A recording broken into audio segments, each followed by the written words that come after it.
Bismillahirrahmanirrahim. Assalamualaikum warahmatullahi wabarakatuh. Assalamualaikum warahmatullahi wabarakatuh. Alhamdulillah teman-teman, terima kasih untuk kehadirannya di siang hari ini. Segala puji bagi Allah yang telah memberikan kita banyak nikmat, sehingga salah satu nikmatnya kita diberikan kesehatan, kita bisa beraktivitas, yang mudah-mudahan aktivitas kita ini bagian dari ibadah. Serta salam tidak lupa kita sampaikan kepada Tuhan Rasul kita Nabi besar Muhammad SAW, pada keluarga beliau, sahabat, dan semoga kelak kita mendapat syafaat yaumul kiamah. Amin. Terima kasih sekali lagi teman-teman untuk kehadirannya dari unit SD, SMP, dan SMA. Ada rekan wali kelas, bidang studi, Quran, dan guru pendamping. Terima kasih. Hari ini, hari Selasa, 1 Agustus 2023, saya, Pak Muji, dan rekan saya Pak Denny akan berbagi diseminasi salah satu materi yang saya dan Pak Denny dapatkan di kegiatan calon guru penggerak. Gitu. Untuk keberkahnya kita awali dulu dengan baca lafal basmalah bersama-sama. Bismillahirrahmanirrahim. Baik, sebelumnya saya perkenalkan dulu diri ya.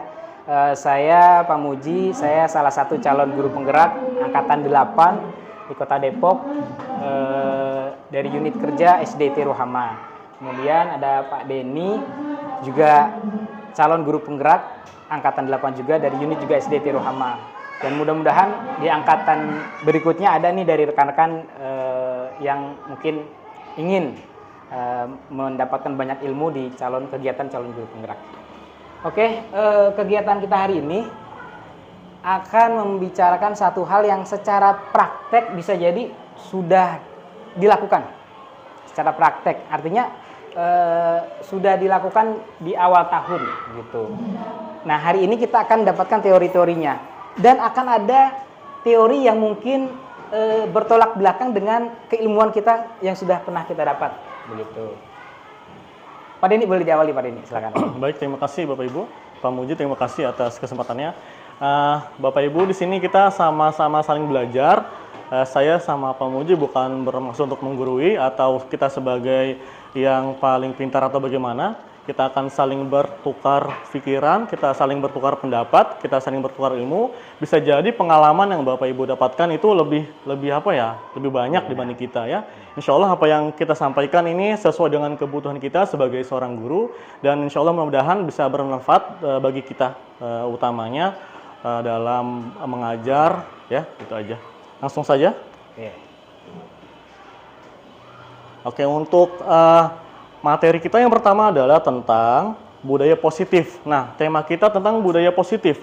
Dalam budaya positif ini ada beberapa submateri yang akan kita bahas, ada 8. Yang pertama adalah perubahan paradigma, yang kedua disiplin positif, yang ketiga nilai-nilai kebajikan, yang keempat kebutuhan dasar manusia, kemudian yang kelima motivasi perilaku manusia, yang keenam posisi kontrol guru, keyakinan kelas, dan yang terakhir adalah segitiga restitusi.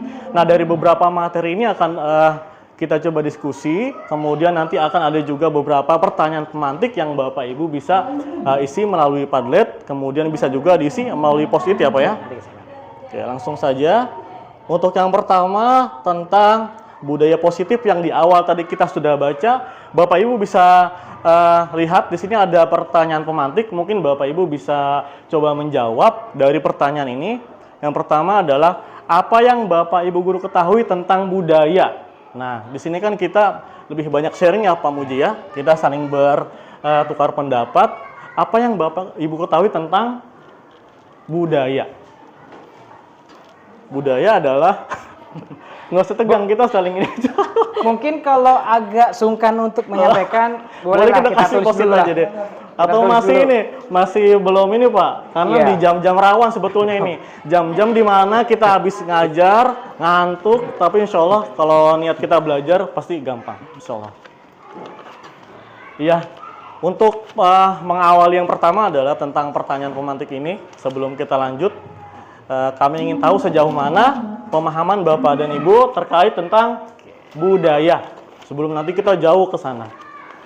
Kemudian yang kedua, dari budaya ini nih, kira-kira contoh atau perilaku apa saja sih yang mencerminkan budaya positif? Oke, silakan. Boleh singkat aja. yang teman-teman tahu dari budaya yang pertama, yang kedua contoh perilaku yang mencerminkan budaya positif. Nah, singkat saja. Ya, Silakan budaya tulis. adalah apa sih gitu? Yang kita ketahui aja. Gimana? Boleh, Ditempel boleh. dulu, ditulis dulu. Nanti ada sesinya kita yang ini. Tulis, terus yang sudah boleh ditempel di depan. Ya, nanti kita bacakan disertakan nama atau nggak usah? Nggak usah, nggak apa. Nggak usah, yaudah. Nggak usah, nggak apa. Oke. Ada pulpen ya? Budaya itu Singkat apa sih? aja. Dan apa sih contohnya dari budaya positif tersebut? Oke, satu orang sudah ditempelin. Oke, terima kasih. Oke, ada lagi? Terima kasih Bu Titin yang sudah menjawab. Silakan. Singkat aja, nggak usah Ya, banyak-banyak. nggak usah banyak-banyak. Udah, asal-asalan aja. Ya, oke. Sip.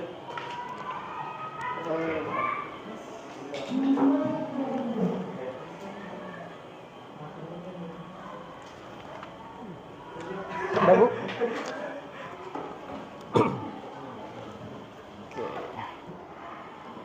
Oke, Sambil sudah. menunggu boleh dibacakan Ya. Pak Denny.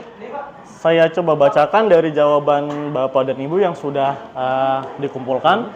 Budaya adalah kebiasaan perilaku. Contohnya yang positif ya Pak ya. Budaya positif di sini adalah berdoa sebelum belajar, bisa. Kemudian ada lagi jawaban selanjutnya tentang budaya yaitu kebiasaan. Contohnya mengaji ba'da sholat. Ada lagi kebiasaan yang dilakukan secara berulang-ulang oleh sekelompok orang di satu daerah. Contohnya senyum, salam, sapa di sekolah ya. Kemudian kita baca semua atau gimana Pak Puji? Nggak usah. Nggak usah. Kira-kira yang ada sama nggak usah. Oke, Skip aja. akal, budi pikiran, kemudian kebiasaan. Kemudian ada lagi perilaku yang baik, kebiasaan. Lebih banyak kebiasaan. Bisa. Jawaban yang umum adalah yang paling banyak kebiasaan. Oke. Mungkin Jadi terakhir. bisa disimpulkan ya teman-teman, kita sepakat bahwa budaya itu sesuatu yang rutin, artinya sudah habit lah. Ya karena kita di awal tadi budaya positif, artinya kita bahas budaya positif, walaupun pasti ada juga budaya negatif, rutinitas negatif juga pasti ada.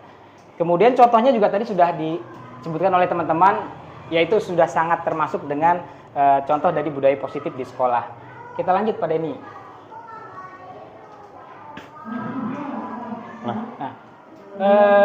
Tadi ya sudah disampaikan budaya positif di sekolah itu nilai-nilai dan kebiasaan di sekolah yang berpihak pada peserta didik agar mereka dapat berkembang menjadi pribadi yang kritis, penuh hormat dan bertanggung jawab. Jadi memang fokus kita dalam membuat satu kegiatan yang akhirnya nanti jadi budaya positif itu ke siswa, ke murid, peserta didik.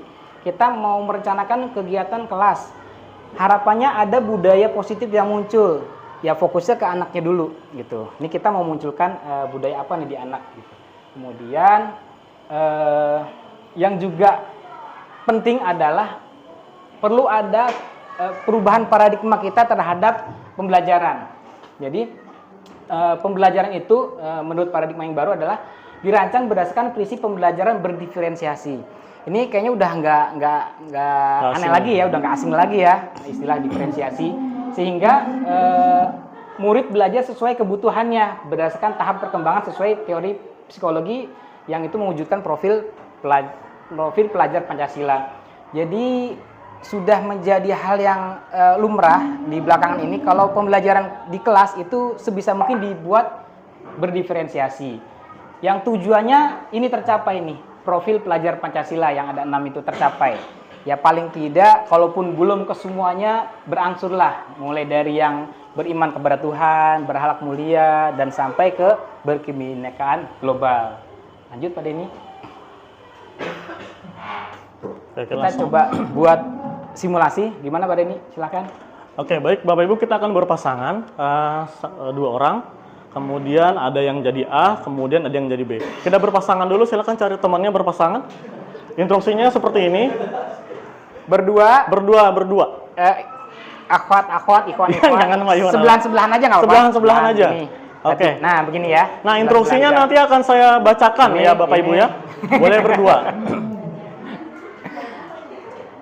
Nama ininya kegiatannya adalah cobalah buka. Nah, saya baca ya. Anda dan teman Anda akan melakukan kegiatan cobalah buka. Anda sebagai A, silakan siapa yang jadi A, nanti ada juga yang B bergantian. Tugas Anda adalah mengepalkan salah satu tangan Anda, boleh kanan, boleh kiri, tapi lebih bagus kanan ya. Coba bayangkan bahwa Anda menyimpan sesuatu yang sangat berharga di dalam kepalan tangan Anda. Nah, di tangan yang kita kepal ini, Bapak Ibu bisa bayangkan ini adalah sesuatu yang sangat berharga, yang sangat pokoknya kita jaga, kita simpan, kita rawat ya.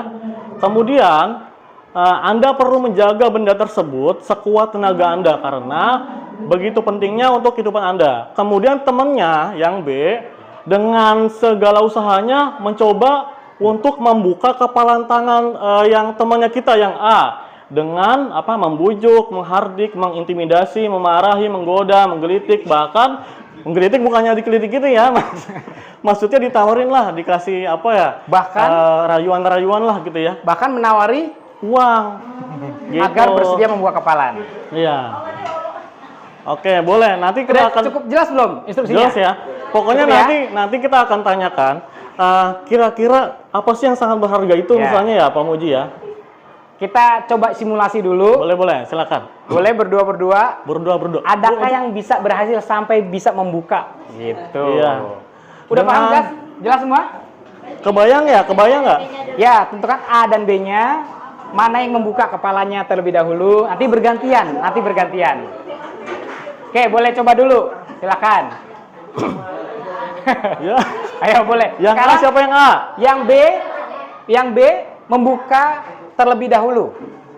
Berarti yang A mengepal ya. Yang A mengepal. B silakan buka tangannya temannya itu. Coba silakan. Dengan cara dikasih membujuk, menghardik, mengintimidasi, memarahi, menggoda, bahkan menawari uang. Kita coba tanya dulu Pak Muji. Kita tanya dulu kira-kira apa yang digenggam. Perlu nggak? Ya, boleh. Contoh deh salah satu. Satu aja. Ya. Memuji boleh nggak? Ikut cantik soalnya. Bukan. Bisa. Kalau misalnya itu terhasut, boleh provokasinya berhasil, boleh. Intinya sampai berhasil, gimana caranya? Bisa nggak kira-kira terbuka kepalan tangan teman kita yang A itu? Mengancam ada nggak mengancam? Mengintimidasi. Boleh mengancam. Woi buka woi gitu misalnya. Iya. Oke. Nah, kayaknya cukup hari ini. Cukup ya? Cukup. Kita bergantian tangan B dikepalkan, tangan sekarang B. yang B-nya, yang orang B-nya. Nah, coba yang A sekarang berusaha membuka. Dengan cara apa? Yang A belum gantian. Oh, sekarang gantian aja. A kan tadi belum berhasil. Coba B yang mengepal. Katanya belum membujuk. Oh, belum membujuk. Belum membujuk. Boleh, Bu. Mengintimidasi. Boleh. Mau caranya diginiin boleh. Tapi tetap ya, jangan sampai ada pertumpahan darah. Ayo dong, ini gitu. Coba ya, yang A dirayu. atau yang B silakan coba. Dirayu dan dibujuk. Kita silakan, hanya kita beri waktu 2 menit ya. Ya, 2 menit. A dan B coba 2 menit. Yang berhasil boleh tunjuk tangan. Ya waktu. Kita nantikan kalau berhasil.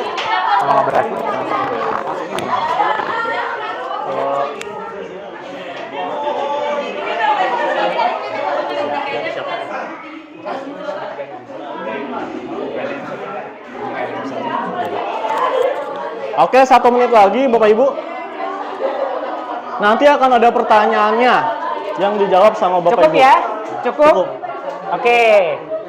Ada yang berhasil membuka? Berhasil buka?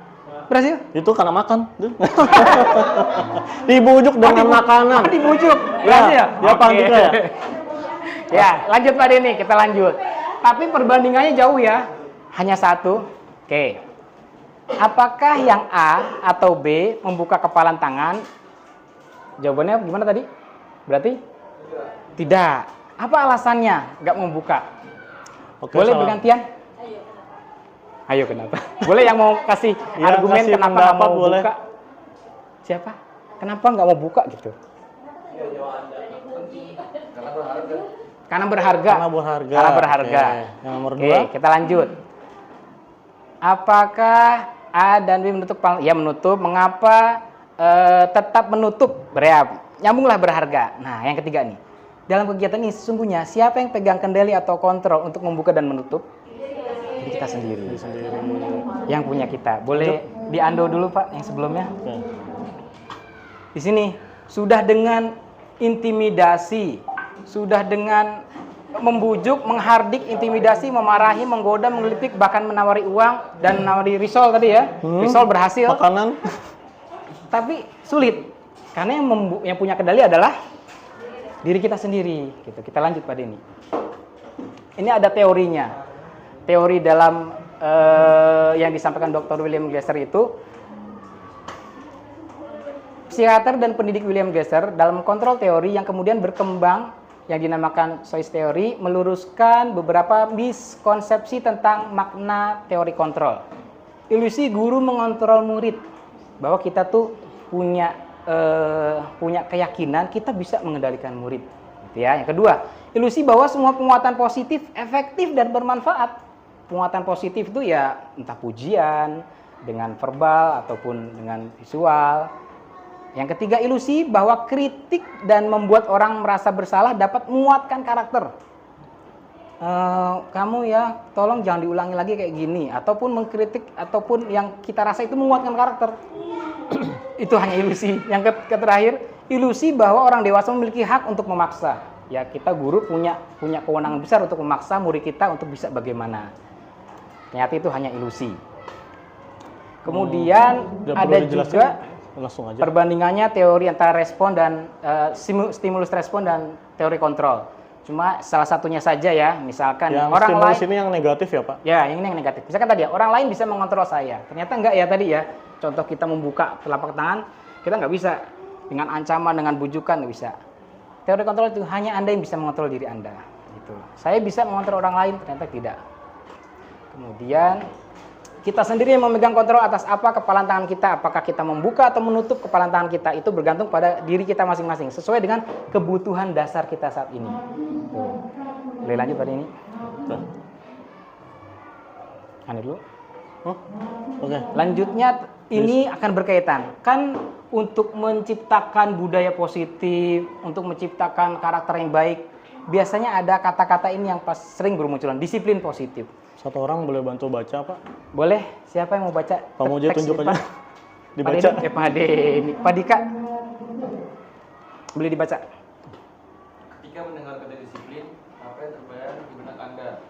Apa yang terlintas di pikiran Anda? Kebanyakan orang akan menghubungkan kata disiplin dengan kata tertib, teratur, dan kepatuhan pada peraturan. Kata disiplin juga sering dihubungkan dengan hukuman, padahal itu sungguh berbeda.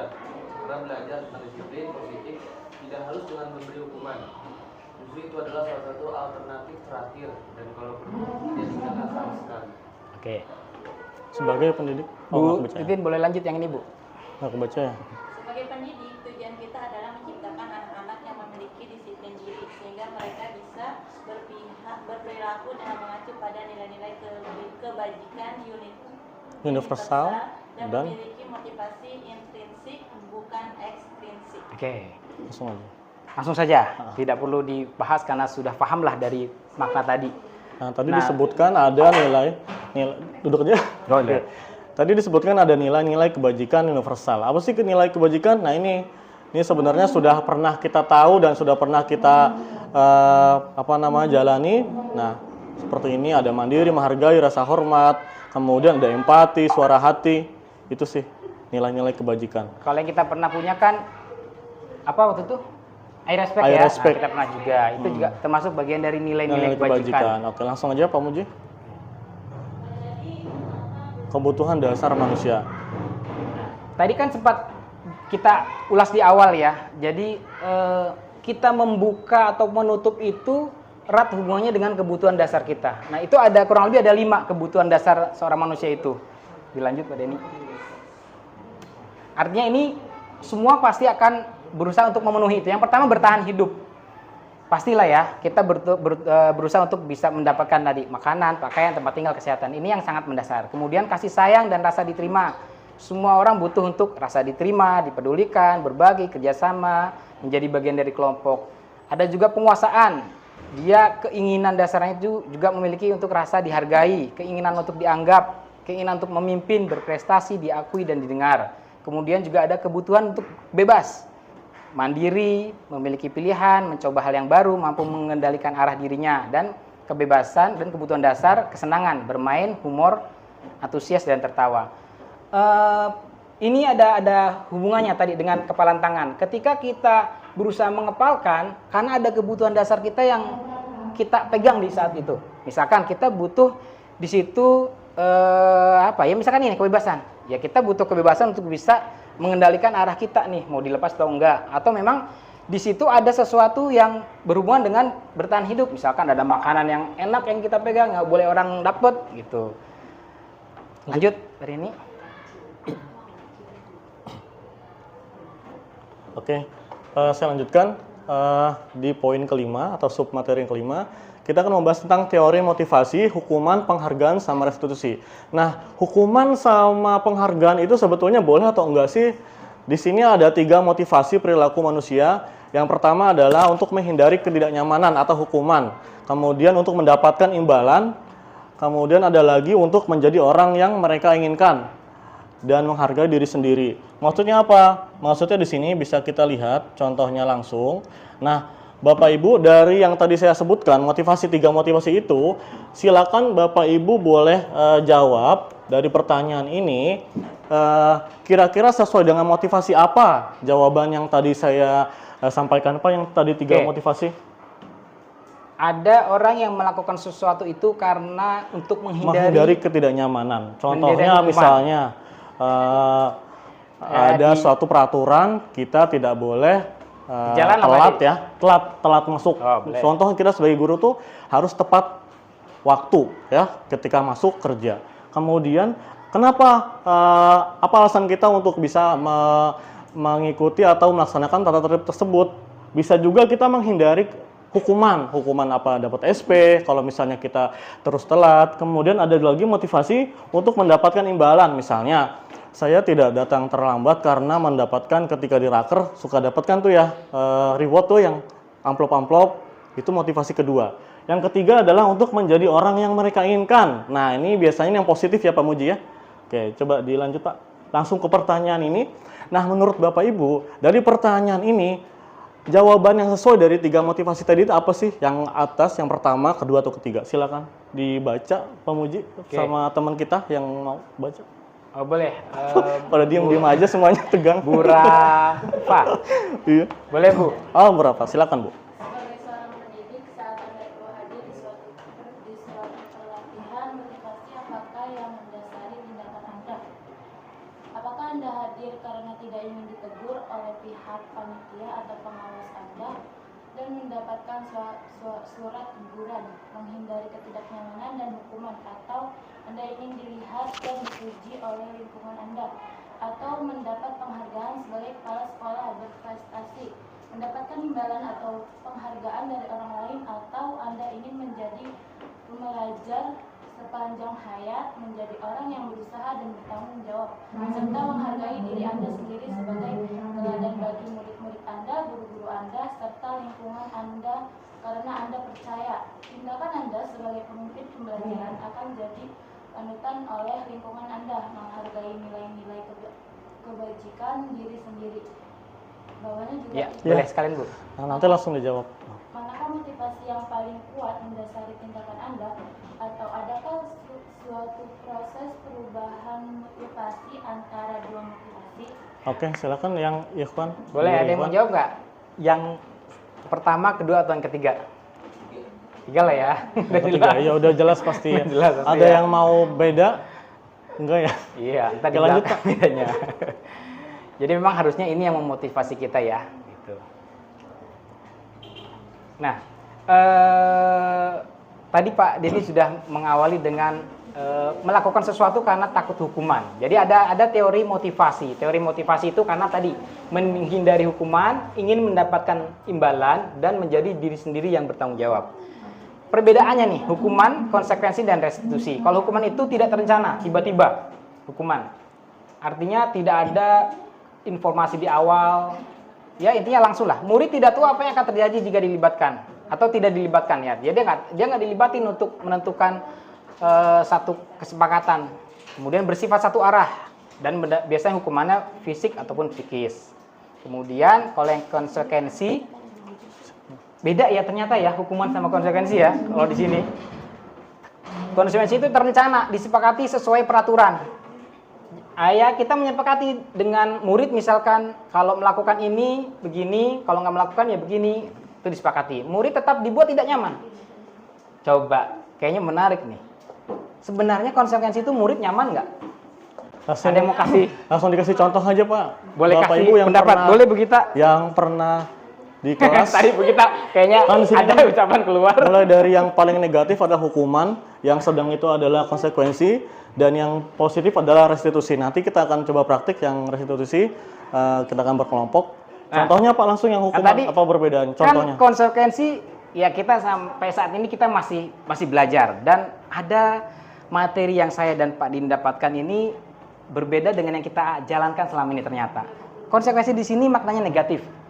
Murid tetap dibuat tidak nyaman. Coba, menurut teman-teman nyaman nggak konsekuensi di anak-anak? Boleh begitu? Seharusnya nyaman karena. Nah, oke. Ada lagi yang lain? Karena benar Bu, saya pribadi pun ketika ikut materi ini, wah. Wow, ini apa alot ya? Perang pemikiran. Perang pendapat sampai Ada lagi ngeluarin teori. Ada lagi yang lain? Iya. Tidak nyaman, tetap tidak nyaman, tapi harus Tetap nggak nyaman. Artinya kalau kita dengan artinya kalau kita dengan nurani kita yang bicara, tetap akan ada yang di posisi tidak nyaman, gitu.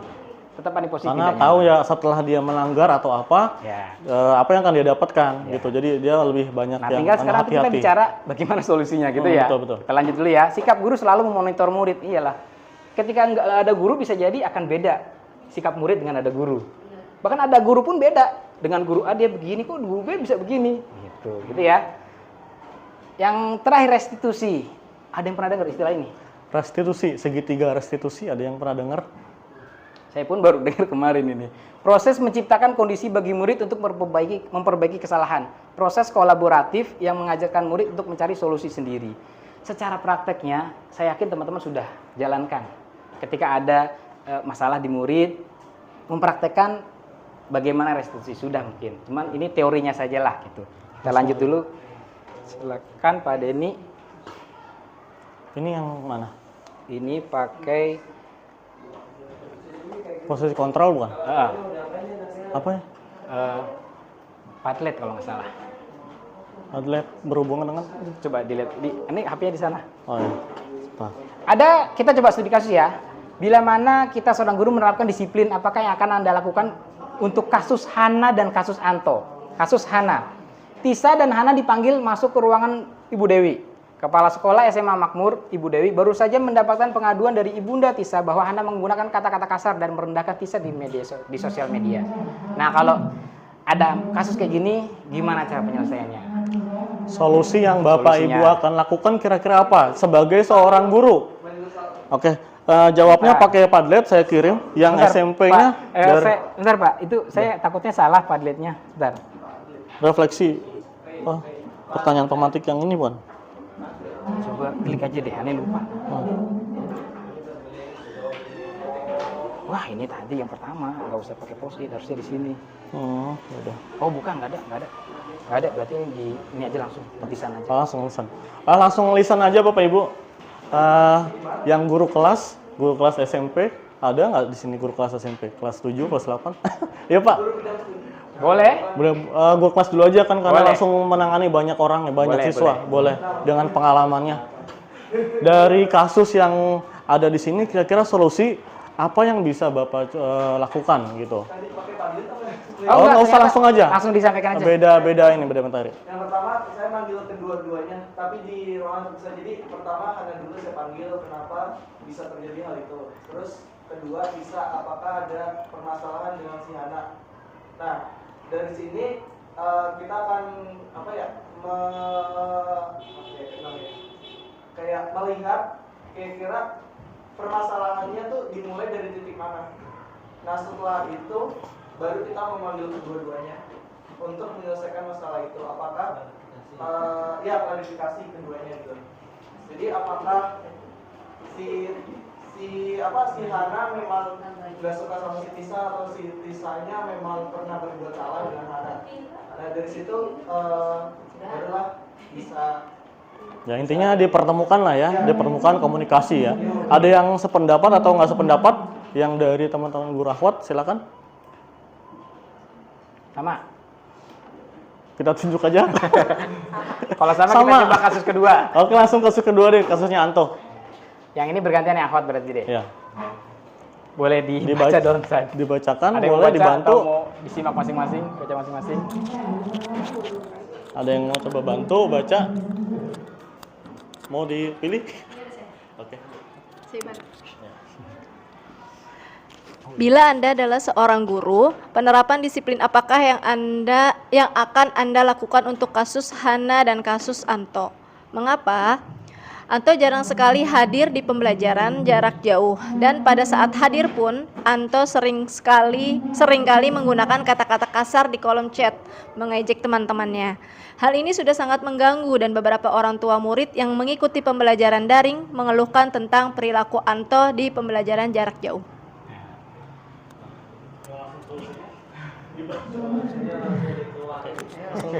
Wah, sangat-sangat ini ya. Boleh, silakan yang akhwat bergantian. Yang ibu guru akhwat untuk solusinya kira-kira. Ayo yang teman-teman dulu. Ibu dari SMP atau SMA boleh bantu menjawab. Ya Iwan nggak apa-apa, kalau nggak ada Iwan nggak apa-apa. Yang gimana? Yang lagi. Oh, ini Pak Arif dari wajahnya penuh dengan jawaban-jawaban yang intelektual. Untuk kasus, oh ya, Yang bisa Pak Arif lakukan dari kasusnya Anto itu apa sih Pak? Sebagai guru atau sebagai pendidik? yang pertama tetap panggil Antonya dulu secara langsung, terus ditanyakan kenapa dia melakukan itu. Biasanya kan ada motivasi kenapa dia begitu sih? Apa cuma cari perhatian? Apa iseng doang? Apa ngapain? Ya kira-kira begitu. Terus nanti sekiranya kok tetap belum ketemu solusi, dipanggillah orang tua Anto. Karena bisa jadi di sekolah dia diperlakukan dengan cara A, di rumah dia dilepas, diperlakukan dengan cara B, nggak sama. Jadi apa yang kata-kata yang di sekolah dia misalkan sopan, misalkan sama gurunya dia pendiam, tapi di rumah dia diperlakukan, ya dibebaskan gitu. Jadi apa yang diterima di rumah nggak sama di sekolah gitu. Jadi intinya tetap memanggil Anto dulu, terus habis itu jika nggak ketemu solusi, panggil orang tua, terus dijelaskan duduk perkaranya seperti ini gitu, biar ada solusi untuk kedepannya. Kira-kira seperti itu. Oke, makasih. Nah, jadi guru ketika ada kasus itu ya pasti akan ada peran yang akan dia jalankan. Entah itu dia langsung kolom chatnya diblokir apa tadi atau langsung dikeluarin atau gimana lah. Pengalaman ya? Punya kekuatan yang besar, punya power yang besar itu. Ada juga yang mungkin dia panggil dulu gitu ya. Nah, ini berkaitan sama berikutnya. Nah, kita nih punya 5 posisi kontrol. Kita punya guru tuh. Kita punya posisi kontrol yang bisa kita pakai ke anak-anak. Nah, sebelum lanjut, dari kelima ini, menurut teman-teman, mana yang mungkin lebih Dominan. positif lah? Itu lebih positif dari posisi yang lain. Yang mana? 3 di bawah, 3 berarti teman, pemantau. Teman, pemantau, manajer. Kasih komen dong kenapa teman? Oke, boleh. Kasih komen kenapa teman. Yang lain. Pak Heru deh. Guru favorit SD. Apa? CGP 10 deh, Pak. Apa sih? Dari 5 posisi ini Sebelum kita bahas.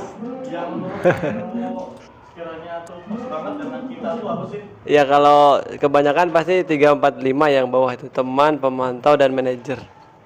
Gitu ya. Alasan sebagai teman mungkin kita sebagai guru tidak harus sebagai bapak ya atau apalah pengontrol atau apa di kelas itu. Kita sebagai teman tuh lebih enak posisi mengajar itu kalau sama-sama kita jadikan murid itu sebagai teman akan gampang lah materi itu masuk. Pemantau itu kita tidak membebaskan mereka sebebas-bebasnya. Jadi ada panduan-panduan atau batasan-batasan antara guru dan murid itu tetap ada pemantaunya. Dan manajer itu udah pastilah kita membuat semuanya di kelas itu kita atur sedemikian rupa, semua udah paham lah pasti. Oke. Manajer. Sip. Tapi yang nomor 5 yang top itu Pak ya. Yang manajer. Oke, ya. Jadi memang peran ini mungkin kita hampir pernah lakukan semuanya. Kalau tadi arti hukuman itu dia sifatnya tidak terencana. Artinya ketika ada perilaku siswa yang negatif, udah langsung kita jebret. Kasih hukuman, kasih konsekuensi, itu namanya hukuman. Artinya itu anak nggak dilibatkan untuk menentukan konsekuensinya. Pembuat merasa bersalah ya tadi sudah sempat juga dibahas. Merasa tidak nyaman itu juga. Nah sekarang kita coba satu-satu. Contoh dari contoh penerapan 5 posisi kontrol. Ada satu kasus murid tidak memakai atribut lengkap saat upacara. Hormat pada bendera selama 30 menit. Nah ini posisi kontrolnya penghukum. Ada kasus murid nggak pakai atribut dikasih ini hormat bendera 30 menit, itu penghukum. Kemudian yang berikutnya pembuat merasa bersalah. Berapa kali Bapak Ibu harus memberitahu kamu selalu saja mengecewakan. Pembuat merasa bersalah. Jadi ketika guru mengucapkan itu, posisi kontrol yang dia pakai adalah pembuat merasa bersalah. Lanjut. Kalau yang lain, ayo dong ikuti aturan sekolah. Tolong Bapak Ibu ya, kali ini tidak apa-apa, lain kali jangan ya. Ini sebagai teman. Posisi kontrol guru sebagai teman itu ya dia ingin apa ya? Ingin muridnya itu membantu dia untuk bisa menjalankan peran gurunya. Pemantau, kamu sudah melanggar peraturan sekolah, kamu tahu konsekuensinya. Setelah upacara ke koperasi, beli atributnya dan jangan lupa lagi. Pemantau. Pemantau. Belum jualan. Iya. Pemantau. Jadi artinya tuh sudah ada aturannya, sudah tahu dan dilanggar ya. Ini konsekuensinya pemantau. Kalau yang terakhir, manajer. Apakah kamu tahu kesalahan kamu? Kira-kira bagaimana kamu memperbaikinya, manajer? Itu. Restitusi. Oke. Coba saya kasih satu contoh lagi. Misalkan ada anak yang hari Senin, ini SMP, SMA, SD kayaknya sama. Kewajibannya pakai alas kaki warna hitam. Dia datang terlambat, sepatunya juga nggak warna hitam. Kira-kira bagaimana supaya kita menjalankan peran dari 5 posisi kontrol itu, gimana mengucapkannya? Boleh ada yang sharing? Sama ya? Oh iya, atribut. Oke, gantilah.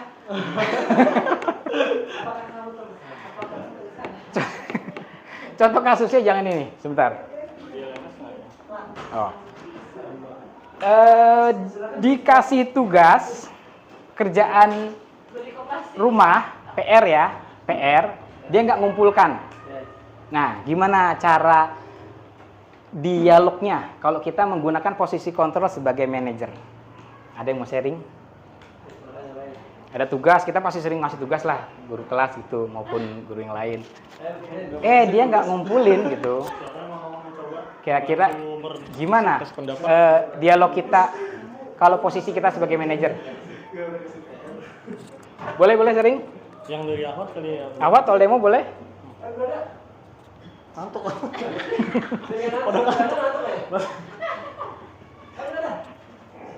Pada. Kayaknya kita Boleh dikit aja, Bu. dulu. Oke.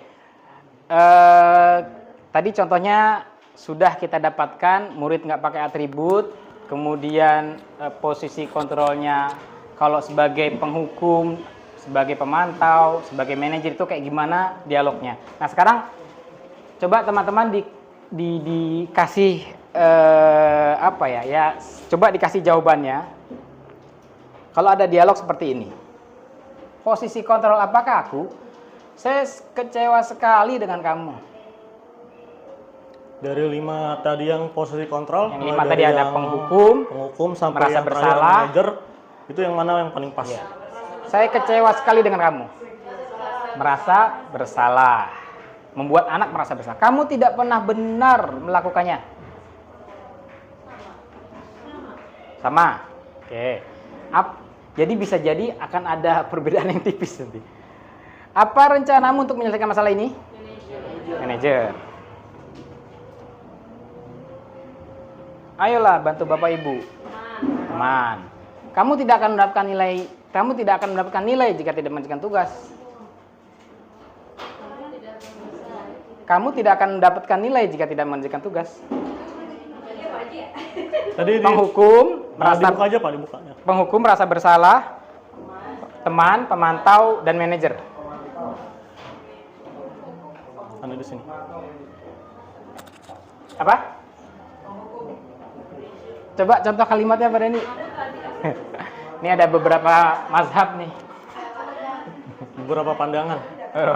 Ya, kamu tidak akan mendapatkan nilai jika tidak mengerjakan tugas.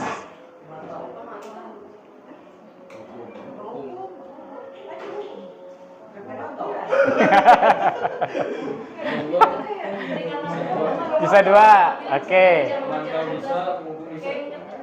Ada pemantau, ada penghukum, teman, lengkap nih, manajer.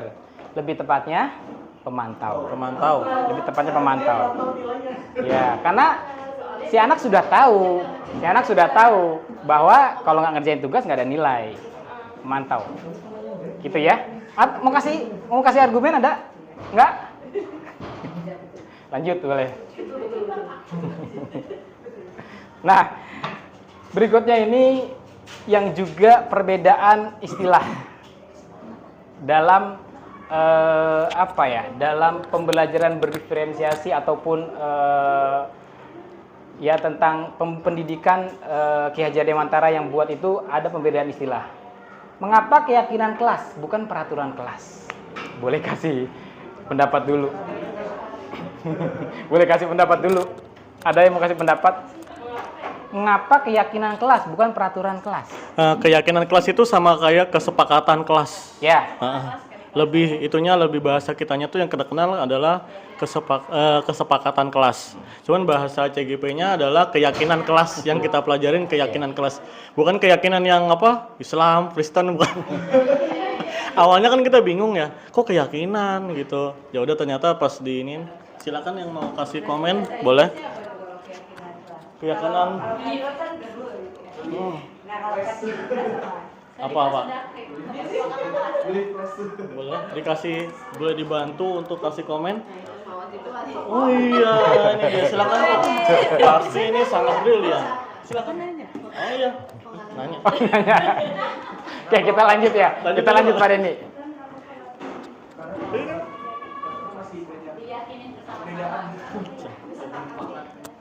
Ya, sebenarnya teman-teman yang sudah dilakukan di Ruhama itu sudah sudah menjalankan keyakinan kelas. Artinya di sini ada ya.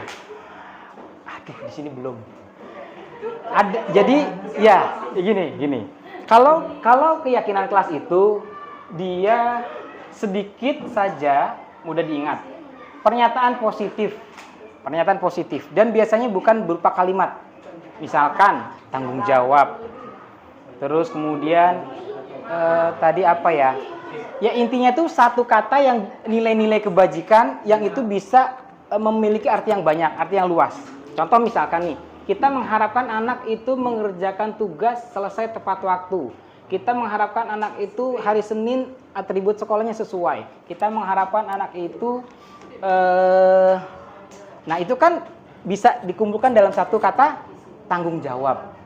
Itu ya, tanggung jawab terhadap waktu, terhadap tugas dia sebagai murid, tanggung jawab dan lain-lainnya. Kayak gitu ya. Jadi kalau keyakinan itu bersifat abstrak, mempunyai pernyataan universal, positif, sedikit saja, maksudnya nggak banyak gitu. Kemudian semua warga sekolah dilibatkan, semua murid dilibatkan. Jadi pada ini Pak Muji, boleh kita lihat di situ tuh yang peraturan ya dari kelas 1 kita bisa kasih komen. Di sini ada 6 peraturan atau kesepakatan, bukan sih ini Pak.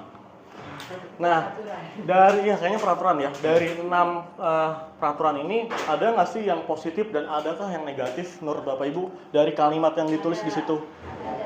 Kita coba bahas satu-satu. Pak Muji nggak apa-apa saya coba ini ya. Ini tertarik juga. Jangan berisik. Ini positif atau negatif? Negatif. Kenapa bisa negatif? Karena ada kata jangan. Diubah ke positifnya adalah nah, biasanya kalau ada kata jangan, biasanya itu kan dia negatif ya. Kita ubah menjadi terima kasih. Terima kasih sudah tertib. Terima kasih sudah tenang. Terus saya juga lihat di sana ada di ruang pamuji atau di ruang apa? Zaidan. Di sana yang kita lihat Zaidan dilarang masuk. Jangan masuk. Apa sih kalau nggak salah ya? Itu negatif banget. Itu Saya DABK bilang ada beda, bangetnya. Iya. Gimana? Tidak. DABK, beda. Iya, tapi dari kalimat itu adalah negatif. Harusnya apa? Terima kasih sudah membantu untuk Zaidan tidak masuk ke kelas ini atau ke ruang ini. Gitu. Dirubah. Itu negatif banget. Yang kedua, izin keluar kelas. Positif ya. Harus rukun. Positif. Tidak boleh pukul dan tendang teman. Positif apa negatif? Tidak boleh. Iya, biasanya tuh yang jangan-jangan kayak gitu, yang tidak-tidak gitu, ada kata gitunya diganti kata terima kasih. Terima kasih sudah tidak apa berkelahi. Berkelahi negatif. Hah? Kalau yang sudah positif nggak usah ada. Nggak usah. Iya, nggak usah. Kayak gini bicara jujur, sopan, gitu kan? Iya, oke. Ya udah paling itu aja. Dilarang coret tembok meja, berarti apa? Terima kasih sudah menjaga atau tolong. Bisa diganti tolong nggak? Tolong dijaga meja ini. Bisa nggak ya? Bisa ya?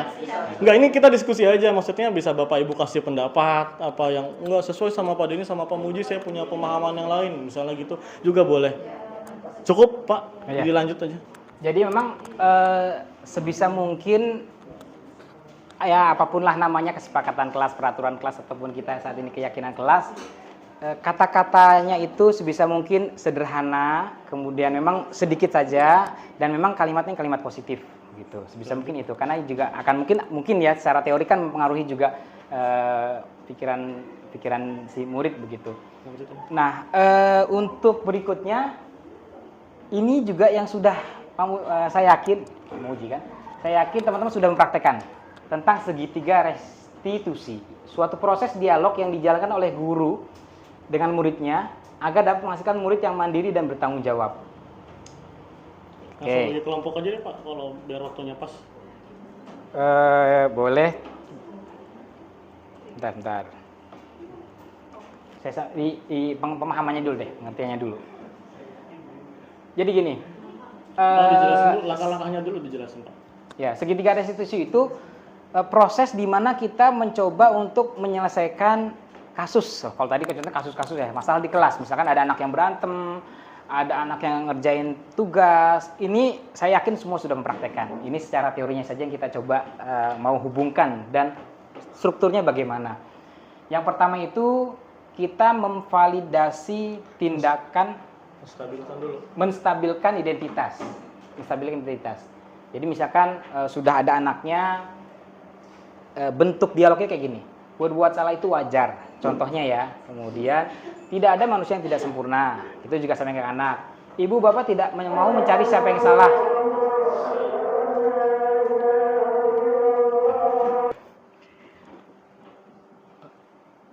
Contoh kalimatnya ketika kita tahapan pertama restitusi menstabilkan identitas, berbuat salah itu wajar. Tidak ada manusia yang sempurna. Ibu bapak tidak mau mencari siapa yang salah, tapi ingin mencari solusi dari permasalahan ini. Kamu berhak merasakan itu. Jadi si anak tuh juga jadi dua berantem nih misalkan. Ya yang mengawali maupun yang korban juga merasa ya tidak dihakimi. Artinya ada solusi ya yang nanti juga nggak ada yang merasa disalahkan. Ini yang pertama. Yang kedua, validasi tindakan yang salah. Yang kedua namanya itu validasi tindakan salah. Kamu pasti punya alasan melakukan itu. Misalkan dia mukul temannya. Kamu punya alasan melakukan itu. Terus padahal kamu bisa melakukan lebih buruk dari itu. Ya mungkin saja dia berani melakukan lebih, tapi dia mungkin baru sebatas mukul ataupun menarik baju begitu. Kemudian kamu melakukannya karena mempertahankan sesuatu yang penting bagi kamu. Jadi yang tadi di awal tuh, kebutuhan dasar manusia. Ada berapa tadi? 5, ada 5. Jadi bisa jadi seorang melakukan kesalahan itu karena ingin memenuhi dari 5 itu. Dia mau diikutin sama teman-temannya. Punya jiwa pemimpin yang kuat. Caranya gimana? Ya dia melakukan hal yang negatif. supaya temennya itu ikutin keinginan dia. Itu. Jadi dia anak melakukan kesalahan itu pasti dia berhubungan dengan 5 kebutuhan tadi, tentang kesenangan, tentang bertahan hidup, dan 3 yang lainnya tadi itu. Jadi melakukan kesalahan bisa karena itu. Kemudian menanyakan keyakinan, dihubungkan dengan keyakinan kelas. Apa keyakinan kelas kita? Nilai-nilai apa yang telah disepakati bersama? Seperti apa gambaran kelas ideal menurut kamu? Secara praktek, saya yakin sudah semua melaksanakan. Artinya, ini lebih ke alurnya saja dan tahapannya. Jadi memang ketika ada masalah, nggak serta-merta kita langsung menjadi posisi kontrol sebagai penghukum atau merasa bersalah, ataupun teman, ataupun pemantau. Artinya, nah untuk pemantau dan manajer memang ini lebih sering yang kita gunakan, tapi lebih baik yang manajernya. Pak Dini, ada yang mau disampaikan? Langsung aja kita praktik ya, simulasi. Simulasi? Ini aja deh, refleksi aja. Langsung. Nggak mau. Kalau Biar waktu. oh ya udah boleh. Bentar aja. Boleh. 5 menit. Boleh. Jadi kita coba Bapak Ibu kita simulasi karena mungkin berapa? Satu aja, satu kelompok aja. satu kelompok aja. Oke, boleh. Boleh deh biar tergambar apa sih segitiga Ya. restitusi? Yang mau jadi murid, jadi ini kasusnya berkelahi aja ya. Boleh. Berarti laki-laki ya Ikhwan ya. Ada 2 anak berkelahi, kemudian ada 1 guru. Nah guru ini mau mencoba mempraktekkan segitiga restitusi. Nah gimana tuh dialognya bagaimana dalam menyelesaikannya? Nah boleh saya minta bantuannya 2 murid ini dan 1 guru, siapa? Oke, langsung aja kita coba simulasi dari segitiga restitusi ini. Kasusnya adalah di dalam satu kelas itu ada siswa yang bertengkar atau berkelahi, kemudian ada gurunya juga, kemudian kita libatkan orang lain, orang ketiganya aja. Guru itu sedang mengajar di kelas, guru tersebut sedang mengajar di kelas, kemudian ada guru yang lain memberitahu bahwa ketika di pelajarannya dia, misalnya saya guru kelas, kemudian ada guru bahasa Arab atau guru bidang studi. Di saat pelajaran bidang studi, ada siswa yang bertengkar. Pas kita nih guru kelas sedang mengajar, datanglah tuh gurunya, guru bidang studi, Pak, boleh bicara sebentar? Nah, paling simulasinya kayak gitu. Tadi ada siswa Bapak yang bertengkar saat pelajaran saya. Kebayang nggak? Kebayang. Nah, nanti kita coba selesaikan solusinya pakai segitiga restitusi.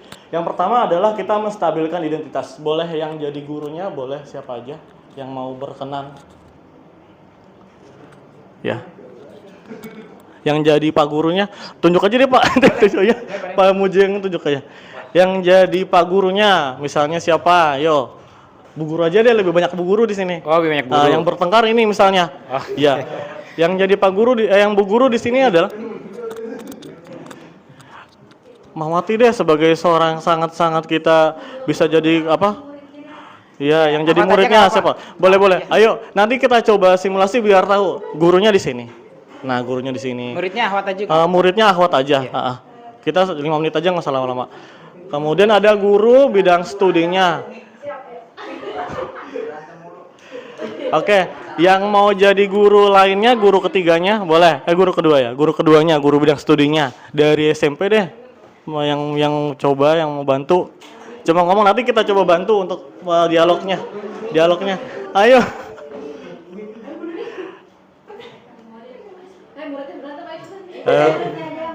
Jadi murid, yang jadi guru yang lainnya di sini.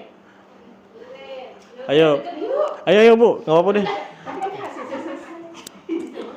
Ya, jadi simulasinya adalah ada muridnya Mawati ini bertengkar ketika pelajaran Bu Titin. Ya, kemudian laporkan. Nah, di sini Mawati panggil siswanya yang bertengkar itu. Siapa yang bertengkar misalnya?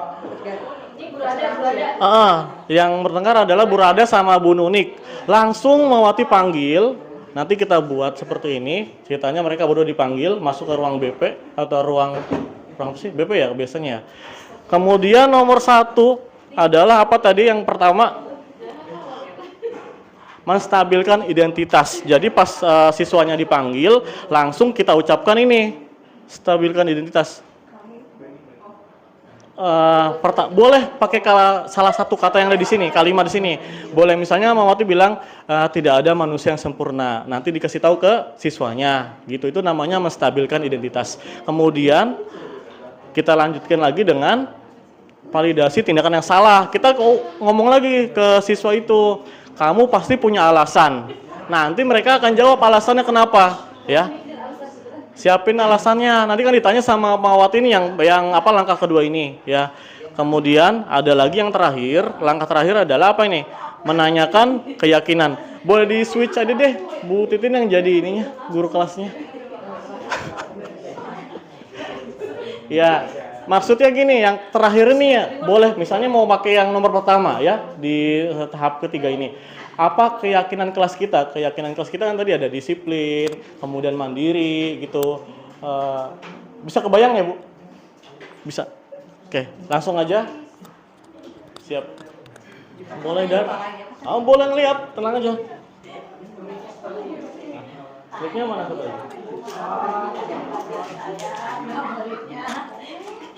Oke, kita sedang mengajar. Ya, Ibu di sana. Nah, ngadu, boleh ngadu. Ketok pintu dulu, Bu. Ini ya. Oke, siap. Di pasti improv bisa kan? Berbuat salah itu wajar ya, Nak? Boleh kan gitu. Pasti panggil anak-anak. Iya. Tok. Permisi. Assalamualaikum. Waalaikumsalam Bu Ati, ada apa? Ini Bu, Iya, Bu. tadi tuh ada waktu saya ngajar. Waktu saya ngajar tuh ada yang bertengkar. Oh, astagfirullahaladzim. Siapa, Bu? Bertengkarnya heboh ya. Heboh. Bertengkar heboh. Oke, iya tuh. Terima kasih Namanya Nunik sama Rada. Oh, Nunik dan Rada. Oke. Terima kasih Bu atas informasinya. Nanti saya akan selesaikan dengan anak murid saya. Oke. Makasih. Oke.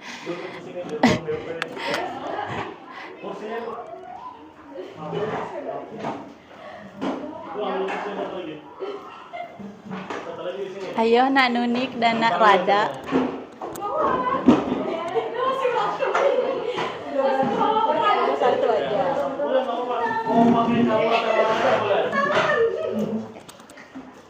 Langkah pertama yang Bu Titin selaku guru lakukan adalah menstabilkan identitas. Apa kabar? Apa lagi? Oke. Tes. Nah Nunik, Narada, Ibu tadi dapat informasi dari Bu Ati. Ibu paham sih gitu ya. Setiap kalian itu pasti merasa tidak bersalah gitu ya, punya pasti apa? Paham sih, setiap manusia itu wajar kalau punya kesalahan. Nah, tadi ada di jam tadi katanya kalian bertengkar. Apa alasannya kalian tadi bertengkar? Dia Bu, dia duluan. Dia Kenapa? dia pakai sendal aku nggak izin. Aku kan mau Jadi ketuain, aku kesel. Aku kan mau ketuain, marah tadi ke dia. Dia pelit Bu, mau minjem. Dia nggak bilang Bu. Belum ada alasan mesti nanya ini, Bu. Oh iya masih itu ya. Ya tadi. Oke. Ya masih di Bu. Ulang. Tenang ya. Oke. Iya, maksudnya posisinya saya nggak bisa. Oh, kita nggak perlu lihat ya? Kenapa di bawah? Di bawah juga kali tiga ini ke sini satu. Terima kasih Bapak ini. Kayak nggak ada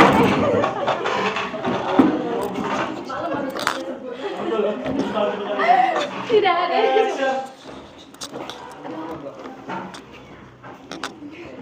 Kok yang ketawa sih? Ayo Cek, jalan. Sudah. Oke. Ya. Ya. Oke. Ibu paham, berbuat salah itu wajar ya Nak. Tidak ada manusia yang sempurna gitu ya. Ibu tidak mencari siapa yang salah di sini. Waktu kalian tadi bertengkar, Ibu hanya ingin tahu nih ya, solusinya apa sih kalau ada permasalahan seperti yang tadi kalian pertengkarkan. Nah, pasti alasan kalian tadi bertengkar itu ada alasan yang kuat dari kalian masing-masing. Coba alasannya apa kalian melakukan tadi pertengkaran di kelas waktu pelajaran Bu Wati? Dia duluan, Bu. Dia pelit, Bu. Dia pakai sendal aku terus nggak izin, Bu. Kan aku kesel. Terus aku marah-marah deh ke dia. Oke, Ibu paham sih, kamu bisa melakukan hal yang lebih buruk dari itu ya. Ibu paham kamu mempertahankannya untuk keyakinan. Kamu melakukannya karena mempertahankan sesuatu yang penting bagi kamu. Tadi yang Brunik mempertahankan sendalnya gitu ya, yang dipinjam tanpa izin. Ibu paham ya, setiap orang mempertahankan apa yang penting bagi Nunik tadi sendalnya yang diambil oleh Rada. Jadi aku kan nggak bisa, Bu. Aku kalau mau ke toilet pakai apa? Nah, oke, Ibu tahu. Nah, Tadi iya Ibu paham. Ini mempertahankan miliknya sendalnya. Tapi apa? Kita kan sudah di kelas punya keyakinan di kelas. Apa keyakinan di kelas kita? Kesepakatan kelasnya apa? Tadi hal seperti sendal diambil harusnya apa? Izin. Iya, harusnya apa kesepakatannya? Keyakinan kelas kalau menggunakan barang orang lain harus Izin. Oke, berarti udah tahu ya nilai-nilai di kelas yang baik itu yang kita sepakati, kita yakini kalau menggunakan barang orang lain harus Minta izin. ya, oke, jadi di kelas itu sudah punya keyakinan meminjam barang orang lain harus izin. Jadi tidak perlu dengan bertengkar akhirnya. Oke, tidak diulangi lagi. Harus dengan keyakinan kelas kita apa? Meminta izin jika menggunakan barang orang lain. Bisa, Rada? Oke, terima kasih. Maaf ya, Bu Nuni. Ya, maafin aku ya tadi. Nah, gitu. Aku kesel sama kamu. Aku pelit sama kamu pelit sama aku. Keyakinan kelasnya. Oke, terima kasih Nak Rada dan Nak Nuni. Terima kasih, Bu. Kasih tepuk tangan buat tim keren banget. Udah, kasih refleksi aja. Jadi nggak usah.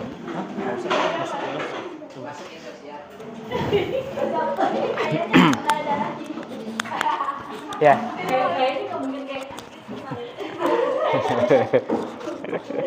Ya intinya sih sudah pasti sering mempraktekkan lah. Tadi hanya tinggal alurnya tuh ternyata seperti ini. Namanya tuh kalau itu validasi.